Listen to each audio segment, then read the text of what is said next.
Okay, so today I'm going to be giving a presentation on the ethics of DNA use in forensics. Um, so a little bit of background. DNA testing was first introduced into criminal cases in the 1980s. In America, it was first used in 1986. This is relatively new. It was breakthrough technology. The first person to ever be convicted using DNA analysis was murderer Colin Pitchfork in the UK. Who is accused of killing two people. And now DNA testing is used in most criminal cases. It's one of the most widely accepted and used methods of evidence collection based on how accurate it is.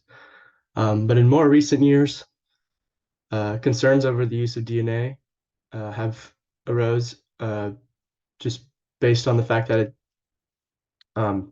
DNA has some privacy issues, as well as the fact that although it's very accurate, it can't be the only piece of evidence used to convict somebody in most cases. There needs to be other supporting evidence. Um, so DNA is collected in many ways, the most common being swabbing and scraping, but there's even cutting using a very special knife to cut out small pieces of um, evidence that contain DNA. And then there's also now there's a specialized vacuum that can suck out the DNA in certain crime scenes. Then the DNA is analyzed and matched against the national database called CODIS, that's used to, match the DNA to any potential suspects that are already in the system or put new suspects into the system. Um, DNA matching alone, like I said before, is not enough to convict a suspect, but it is a vital part of the investigation as it gives a lot of leads as to who was there at the crime scene, who was in contact with the person, um, where they might have been. And then there's also strict chain of custody policies that apply to DNA connection collection, just like most other forms of evidence. This is because it's very easily contaminated, and um, the handling needs to be done correctly for the DNA evidence to be uh, used correctly.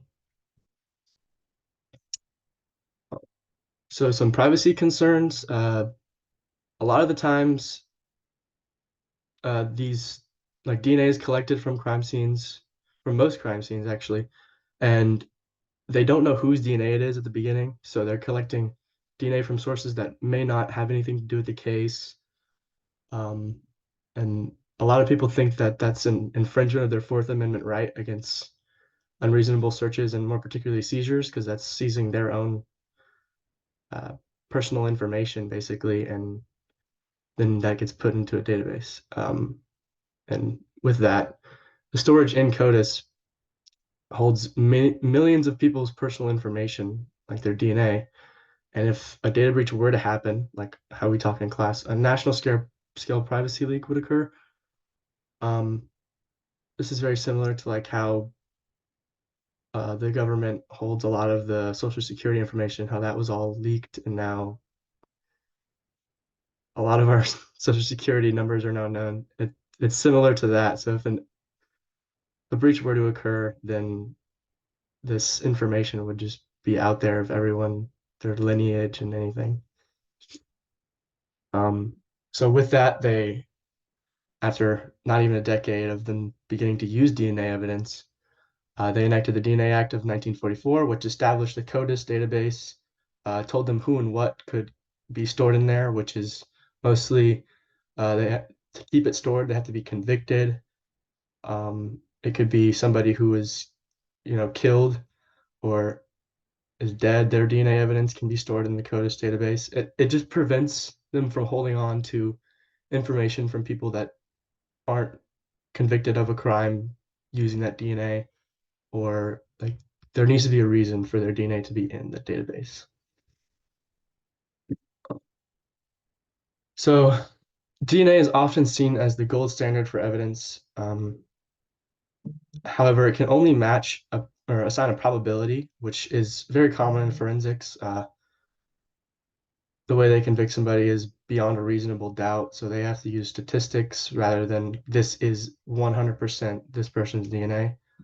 The reason for this is there's a lot of accidental tampering that happens, so DNA can easily get contaminated through the chain of custody or just even the materials they use to collect the DNA. Like in the case of the Phantom of Heilbronn, uh, there's a woman in Europe that was linked to dozens of murders due to her DNA being on the contaminating the swabs. But it turns out that she worked at she helped manufacture these swabs and just happened to accidentally contaminate these DNA swabs that were used in the collection of evidence. And so she just showed up in a bunch of different crimes, but it wasn't actually a proper link. So while DNA testing is reliable in most cases, statistics show that over 20% of cases that have ended in a wrongful conviction have used DNA evidence in them. So this DNA is often like a very major part of the investigation, and the way that they get convicted is the DNA evidence is used a lot in the courts because it's so accurate as to who it is and how the DNA or as to the DNA whose DNA it is. Sorry. Um, Case of this was in 1998. Josiah Sutton of Houston was convicted of rape, primarily based off of DNA evidence that linked him to the crime, and he served 4 years in prison before he was finally found innocent. Um, and then there's another case on the next page that I'm going to let the video show. Oh,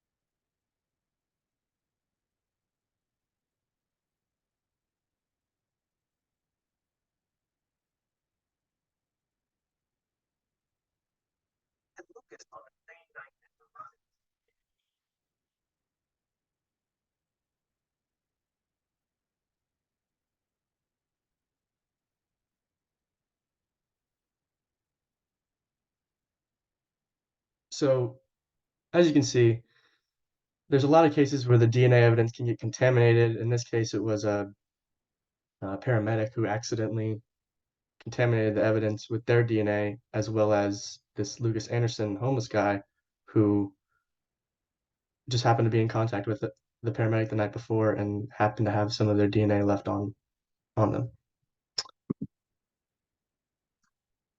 So with after looking at the downsides, you also have to look at the benefits of DNA testing. It's revolutionized evidence collection.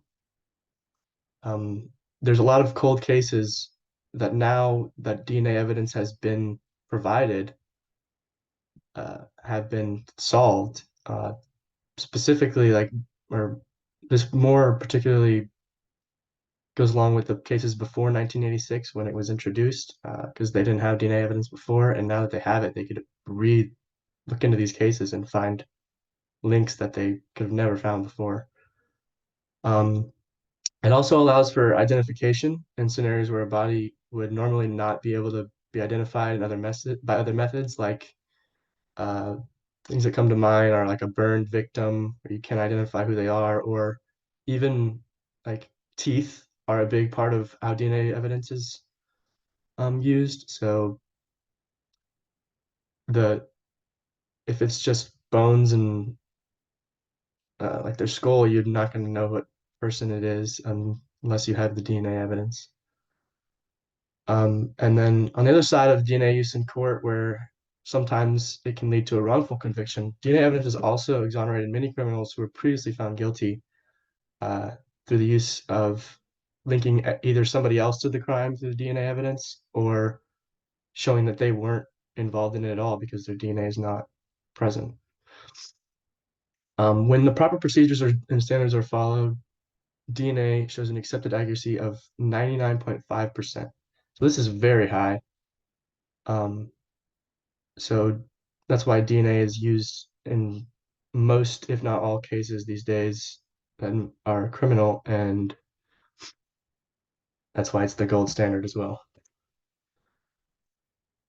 So overall, it's DNA evidence is still pretty new. I mean, 1986 is not that far back, and I'm sure the regulations will get even stricter and will just ensure that um, the privacy is protected, and just like with the DNA Act of 1994, privacy is protected, and that it's less common to be wrongfully convicted off of DNA evidence.